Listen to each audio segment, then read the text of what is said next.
Hello everyone. Welcome back to STS, Science, Technology, Economy, Strategy 등을 고민하는 곳입니다. 삼성중공업이 엑슨 모바일이 사용할 LNGC, 액화천연가스 운반선이죠. 이거 7척을 순차적으로 수주를 하는 것 같습니다. 우선적으로 두 척의 용선 계약이 체결됐다고 9월 30일 코스피 마감 이후에 여러 외신에서 사진처럼 이렇게 보도가 됐습니다. 두 척의 발주처는 말레이시아의 MISC이고요. 이 회사의 자회사가 엑선 모빌의 자회사인 SMR, Sea River Maritime 이 회사하고 10년 용선 계약을 맺었다는 겁니다. 그래서 이 용선용 선박의 건조를 삼성중공업에 발주하는 계약도 사인했다고 보도가 되고 있습니다. 17.4만 큐빅미터고 XDF-2 2.1 엔진이 사용한다는 것이고, 이게 바로 ICER이라고 해서 Intelligent Control by Exhaust Recycling 에서 최신 엔진입니다. XDF 엔진 중에서도 최신 엔진입니다. 이전에 영상에서 한번 소개해 드린 적이 있습니다. 인도일은 2026년이고요. 그래서 이 MISC가 이제 전부 4척을 엑슨 모빌에게 용선을 한다는 겁니다. 2019년도에 2척을 15년 용선으로 해서 지금 삼성중공업이 건조 중이고 내년에 인도가 된다. 뭐 이런 취지로 지금 보도가 되고 있습니다. 그래서 여러 가지 보도 중에서 트레이드 윈즈에서 삼성중공업이 이제 짓는다고 이렇게 보도가 됐기 때문에 저걸 좀 더 보면은 원래 엑선이 모두 13척의 LNGC를 삼성중공업에게 발주할 계획이었다는 겁니다. 이게 아마 예약이 되어 있었던 것 같습니다. Pre-reserved berths라고 되어 있는 그 표현을 볼 때 이렇게 추론한다는 것이고요. 그래서 13척 중에 이미 6척은 발주가 되어서 건조 중이다 이런 의미로 해석이 되는 것 같고요. 7척이 남아 있는데 요걸 이제 남은 7척을 발주하기로 확정했다, 컨펌했다는 겁니다. 그래서 이때 구체적으로 이제 조선사 삼성중공업에 오더가 내려가기 위해서는 용선 계약이 체결돼야 합니다. 이게 가장 중요합니다. 용선 계약이 체결돼서 삼성중공업에 발주가 된 것은 위에서 봤던 그 2척이라는 것이고요. MISC 2척이라는 것이고, 따라서 앞으로 순차적으로 5척이 더 발주될 수 있겠다. 이렇게 이해하면 될 것 같습니다. 제가 보기에는. 그래서 월요일 아니죠. 화요일 날. 4일 날 삼성중공업의 수주 공시 최소 2척 또는 그 이상 이게 수주 공시가 될지 이제 기대 가득 가져보겠습니다. 그래서 4분기 화끈하게 출발했으면 참 좋겠습니다. 이거 출처는 외신들 종합한 것이기 때문에 그래서 그 종합해서 제가 이해한 거기 때문에 물론 오류가 있을 수도 있습니다. 그래서 어떤 외신들 보면은 이런 종류의 보도들이 이미 수주 공시 난 내용을 뒷북치는 기사도 종종 있었던 것 같습니다. 그래서 하여튼 나름대로 저도 이런 영상 올릴 때는 많은 조심을 하고 있습니다. 그래서 지금 다른 보도들을 보면은 이 LNGC 분야에서 기술 혁신, 탄소 포집 이런 뉴스들 많이 나오고 있는데 이게 무슨 의미인가? 이제 LNG 분야가 에너지 전환 시대에 리딩할 거다 이렇게 계속 주장을 하고 있는데 이걸 뒷받침하는 그런 징표 아닌가 이렇게 이해를 하고요. 적당한 때에 계속 영상으로 준비를 하겠습니다. 러시아 에너지 아웃시키면서 촉발된 유럽의 에너지 대란, 요 해법은 이미 다 나온 것 같고요. 더 이상 에너지 대란은 끝난 것 같은데, 해법은 결국 이런 것 같습니다. 노르웨이 해상가스전 개발을 더 늘려서 저기서 이제 생산이 늘어나는 그 가스를 오늘이죠. 이제 10월 1일. 요때 지금 10월 1일 오늘부터 본격 가동을 하는 발틱 파이프 이걸 통해서 폴란드로 보내고요. 그러면 이제 일단 폴란드로 가스가 가기만 하면은 유럽 전역은 기존의 가스 파이프가 인프라가 다 갖춰져 있기 때문에 그래서 노르웨이에서 가스만 더 뽑아 올리면은 유럽으로 보내는 거는 이제 가능하다는 거 아닙니까? 그렇고 이제 부족한 거는 카타르하고 미국을 중심으로 선박, 즉 LNGC를 통해서 LNG 수입으로 해결한다. 이것이 그러니까 유럽의 해법인 것 같습니다. 그러니까 러시아 에너지는 아웃되는 것이고, 그래서 이거는 이미 다 이제 그 해결이 되어버렸기 때문에 러시아 가스 파이프는 발틱 파이프와 LNGC로 대체된다, 이런 뜻이고, 유럽 에너지 대란은 이미 해결됐다, 이렇게 선언할 수 있을 것 같습니다. 근데 여기서 삼성중공업과 에퀴노르 간의 그 동맹 체결한 거, 어제 영상으로 본 내용인데, 그거 다시 생각해도 이 너무나 중요한 어떤 그 엄청난 사건일 수도 있겠다, 이런 겁니다. 노르웨이의 FPSO 시장은 물론이고 글로벌 해양 플랜트 시장 이제 같이 이거 참여하는 것이고, 또 그 해양 플랜트 FLNG가 만들어졌다는 것은 이제 LNGC가 더 필요하다는 것이기 때문에 카타르발은 물론이고 미국발 저런 LNGC 시장에 계속 같이 참여할 수 있다. 핵심적으로 동맹으로 이제 참여할 수 있다, 이런 의미이기 때문에 매우 중요한 것 같습니다. 그 다음에 이제 9월 30일 상하이 컨테이너 운임지수가 1922.95로 마감이 됐습니다. 드디어 2000m로 내려갔습니다. 그래서 제가 8월 말경부터를 기억하는데 수시로 9월 안에 2000선 미터로 가도 놀랄 거 없다, 이런 말씀을 계속 들었던 것 같은데, 진짜로 9월 마지막 날에 2000 하향 돌파해버렸습니다. 1월 7일 5109가 고점이었던 걸로 기억하는데, 대략 9달 만에 62% 이상 폭락을 했고요, 운임이. 그래서 고점의 37.6% 수준에서 지금 거래가 되고 있다, 이런 뜻입니다.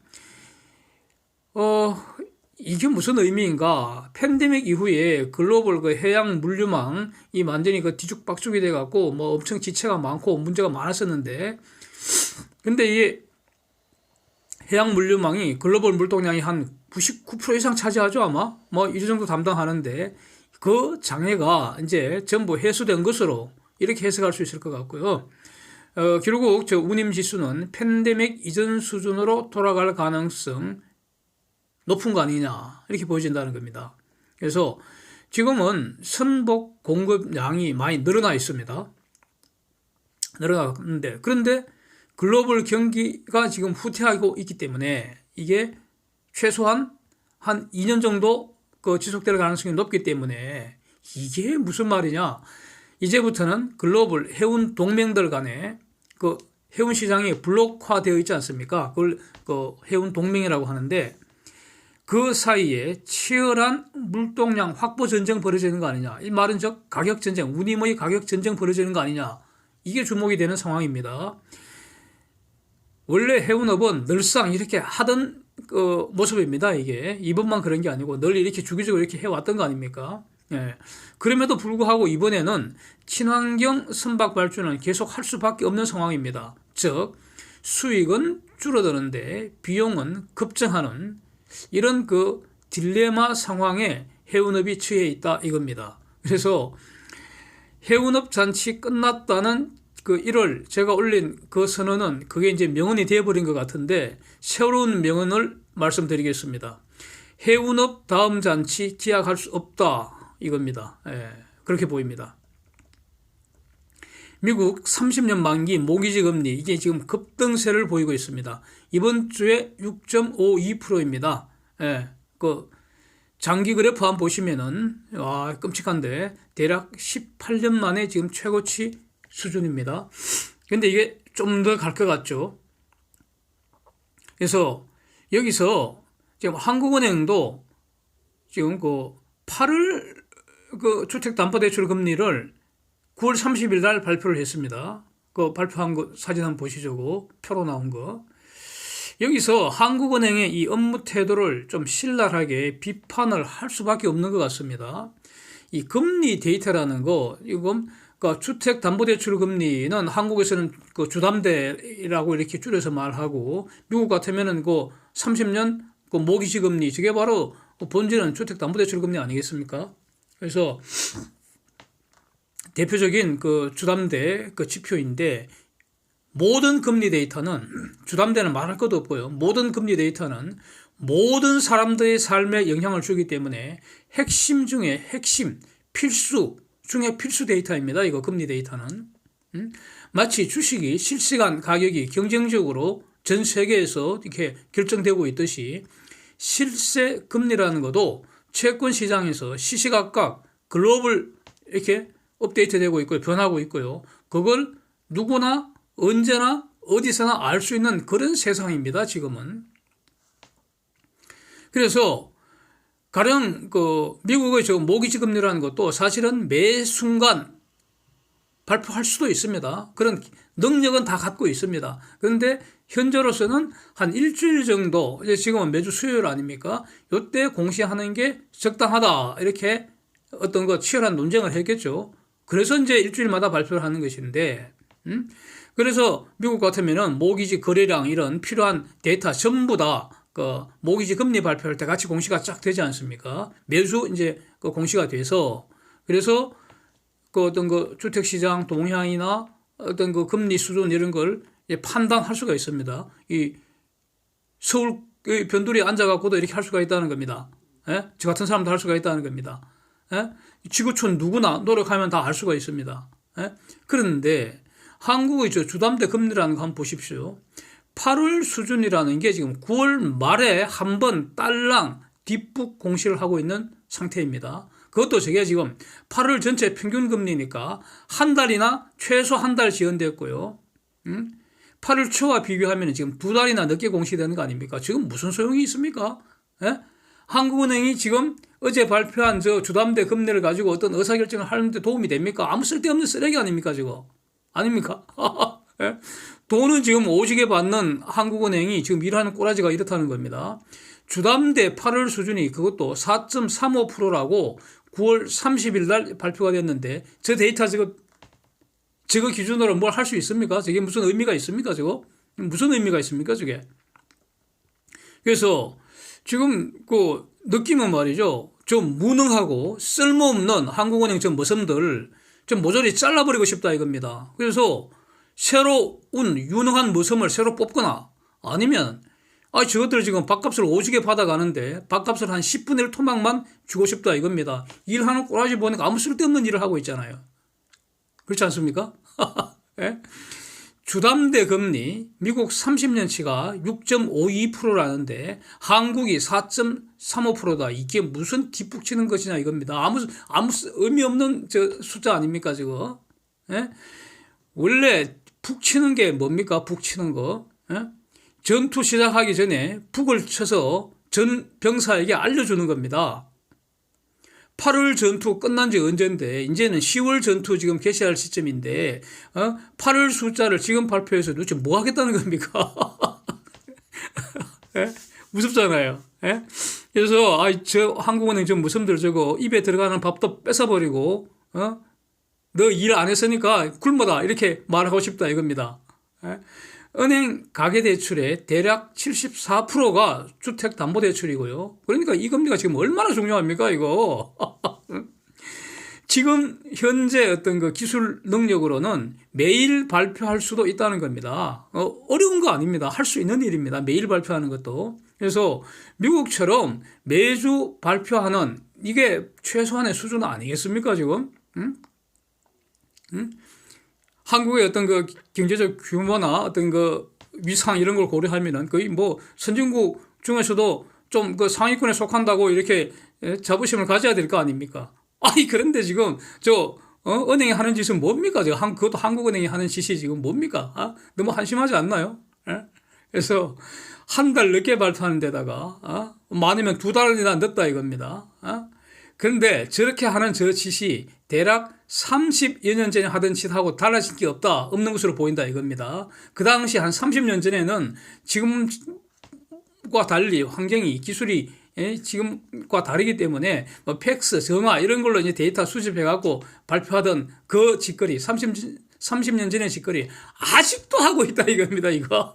그래서 저 한국은행 CEO 저 이청용 무섬을 국회에다 불러서 그냥 가차없이 그냥 까버려야 하는데 이게죠. 그래도 시정이 안 되면 그냥 잘라버려야 한다는 겁니다. 무슨 소용이 있습니까, 저거? 이런 상황에서 이제 그 정보 이용자인 우리는 어떻게 해야 됩니까? 이제 짱구를 각자가 알아서 굴려야 합니다. 이제 저 데이터는 아무 쓸모없는 쓰레기라니까요. 도대체 현재 한국의 주택담보대출 금리는 어느 정도일 것인가? 답을 한번 해보십시오. 한국은행이 어제 발표했다는데 저거 갖고 되겠습니까? 안 되잖아요. 그래서 일시 짱구를 이제 이렇게 굴려야 합니다. 지금 한국은 추가 기준금리 50bp 상승이 지금 예정되어 있지 않습니까? 그래서 현재의 그 주택담보대출 금리는 한국은행이 어제 발표한 저 숫자 4.35%, 저 8월 숫자라는데 저거보다는 더 높다고 봐야 하지 않겠습니까? 그럼 얼마냐 이겁니다. 이게 알아야 되는데 그 기준이 되는 게 지금 매주 발표되는 미국 모기지 금리를 참고해야 되지 않겠습니까? 그 다음에 10년 국채 수익률, 한국하고 미국의 스프레드를 고려를 해야 되지 않겠습니까? 요게 요 두 가지가 합리적인 어떤 그 기준 아니겠느냐. 그렇다면은 현재 한국 주택담보대출 금리는 최소한 적어도 7%선 넘은 것으로, 이미 넘은 것으로 요렇게 추정하는 것이 합리적일 것으로 보인다. 따라서 어제 한국은행이 발표한 저 주담대 저거 금리 저거 완전 쓰레기니까 아무짝에도 쓸모없는 거라는 겁니다. 하나만 한 거라는 겁니다. 아닙니까? 쓰레기라는 겁니다. 쓰레기. 그래서 한국은행 무슨들한테 월급을 줄 게 아니라 너가 그 앉아서 쓰레기 배출했으니까 쓰레기 배출 비용을 받아내야 되는 거 아닙니까? 돈 주는 우리가 요구하는 게 쟤네들이 할 수 없는 걸 하라고 요구하는 게 아니지 않습니까? 주담대 금리 실시간 발표할 수도 있는 상황인데 그런 기술 수준인데 미국처럼 적어도 일주일 정도로 정확한 데이터 발표를 기대하는 거 이게 정당한 거 아닙니까? 이 정도 일을 해줘야지 돈을 줄 가치가 있다 이런 겁니다. 월급을 줄 가치가 있다 이겁니다. 그래서 할 수 있는 일을 하라는 것인데 이걸 안 하고 있는 거 이게 지금 문제 아닙니까 이거? 예. 이렇게 문제 제기하겠습니다. 예. 어제 미국과 유럽에서 아주 빅데이터가 발표가 됐습니다. 그렇죠? 우선 미국의 PCE, 코어 PCE 이걸 한번 보시면 그래프 같이 쭉 보시겠습니다. 8월 PCE는 6.2%로 7월의 6.4%보다도 둔화됐습니다. 예, 이건 예상치 발표가 없었는데 저는 이게 조금 둔화될 거라고 이렇게 예상을 했었고요. 뒤에서 또 보겠습니다. 8월 코어 PCE는 4.9%였는데 7월의 4.6%보다 더 올라갔고 예측치 4.7%보다도 더 나쁜 결과입니다. 네, 이런 걸 worse than expected 이렇게 간단하게 표현을 하죠. 그런데 이것은 제가 이제 최근 영상에서 말씀드린 것처럼 저 코어 물가에는 식품, 에너지 요게 포함이 안 되는데 그래서 그 예상치처럼 이제 8월이 7월보다 더 악화될 수 있겠다 이런 말씀을 이제 본 내용인데 PC에는 식품, 에너지도 포함되어 있고 근데 최근에 이 식품과 에너지가 크게 하락했기 때문에 PC는 둔화될 가능성이 높다 뭐 이렇게 말씀드린 거 그대로 지금 발표된 것으로 이제 평가가 되는데 그런데 저 코어 PC라는 것도요 전체적인 그 모습을 보면은 지난 3월부터 피크아웃 시작을 했는데 그 추세는 변화가 없는 것으로 이제 봐야 할 것 같고요. 요 최종적인 판단 여부는 결국 그러니까 10월에 발표되는 미국의 9월 CPI, PPI, PC 요거 다 보고 이제 종합적으로 종합 고려해서 이제 판단해야 될 텐데 근데 이제 이런 모든 것의 전제가 되는 것이 식량, 에너지, 원자재 위에서 봤던 그런 모든 운임지수 이런 것들 전부 가격이 그냥 고점 대비 폭락하는 수준입니다. 폭락. 그렇죠? 대폭락 후 하락 추세 이어지는 이런 기본적인 패턴입니다. 물론 오르락내리락 하지만은 그래서 이거 다 고려하면은 물가는 분명히 정점 지났다. 다시 이렇게 판단할 수 있다는 겁니다. 이렇게 그러니까 어제 PCE, 코어 PCE 발표된 거에 대해서 이렇게 시장에 적응해 나가는 이런 과정이다. 지금 좀 전에 말씀드린 말씀이 이런 겁니다. 또 주목할 것이 미시건 대학 인플레 전망지수 두 개 어제 또 같이 발표가 됐는데 사진 보시면 5년 전망치 더 하락해서 이제 2.7%로 둔화되는 모습으로 이제 발표가 됐고요. 12개월 후에 인플레 기대 심리는 그러니까 이전에 4.6%에서 이제 4.7%로 조금 올랐는데 여전히 피크아웃 되는 모습 분명합니다. 근데 이제 여기서 특히 어저께 그 우려되는 것이 유로존 CPI하고 코어 CPI 이겁니다. 이거 완전히 폭등세입니다. 폭등세. 예? 폭등세가 점점 더 가속되고 있다 이런 겁니다. 사진 한번 보시죠.